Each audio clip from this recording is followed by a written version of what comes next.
My bully is living the life I've always wanted, but I had something she wanted years later. I find it hilarious how my high school bully, who I'll call Becca, turned into some fake nice person, and it makes me sick. It all started during freshman year when I walked past her in the hallway wearing the same perfume she was wearing. She assumed I had copied her when in reality, it was a gift from my aunt to celebrate getting into high school. Becca pushed me against the wall and her friends held me down while she went through my bag to find the bottle of perfume. She removed the cap off the bottle and sprayed perfume in my face and into my mouth. It tasted disgusting, and I gagged and coughed until I was crying on the floor. Everyone around us just stared in fear until Becca pushed past them to head to the cafeteria for lunch. One of my friends helped me up and warned me not to show up in front of Becca for a while if I knew what was good for me. We went over to wash out the horrible taste of perfume in the water fountain. I was pretty traumatized by the experience, but unfortunately, it was only the beginning of endless torture for the next 4 years. By the time I graduated from high school, I was emotionally in shambles. I decided to go to college all the way to California, which was hundreds of miles from where I grew up, to finally get away from all the nightmarish people. But even through college, I kept an eye on Becca through Instagram. I watched her continue to blossom into someone incredibly beautiful, which made me feel worse about myself. She was out traveling the world,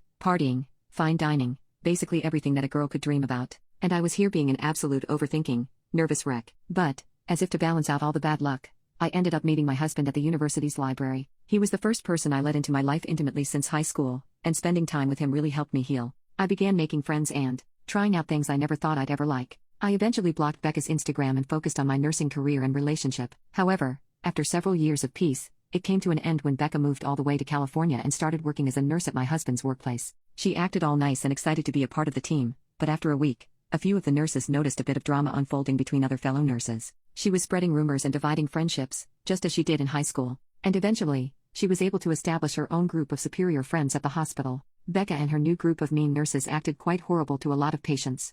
HR even received a complaint from a patient who suffered multiple bruises because Becca refused to listen when the patient explained that he had collapsing veins that made it difficult to place an IV. However, with insufficient evidence, nothing could be done. I got dragged into the drama when Becca started trying to flirt with my husband at work. He explained to me how every break time, she would drop her tasks and annoyingly run up to him to talk, or make jokes about him playing hard to get. He ranted how he almost ran over her when he was running towards a patient that had an emergency. But the worst was yet to come. A few months after she had joined, the hospital held a company-wide party to welcome all new staff. I attended the party as my husband's +1, but we had to spend a lot of the time apart because of the games, speeches, and awards that he was a part of. I loved seeing him have fun with all his colleagues, but the moment I saw Becca putting her hands on my man and handing him a tissue with her number, my emotions came pouring out. I took the tissue and ran over to Becca, saying in front of everyone at the table, "Bullying me is fine, but flirting with a married man is seriously a new low, even for you." She gave me a confused but clearly angry expression and retaliated, "Bully you? I don't even know you." I laughed in disbelief and said, "I can't believe it. You don't even remember me, when I spent years of my life hating you,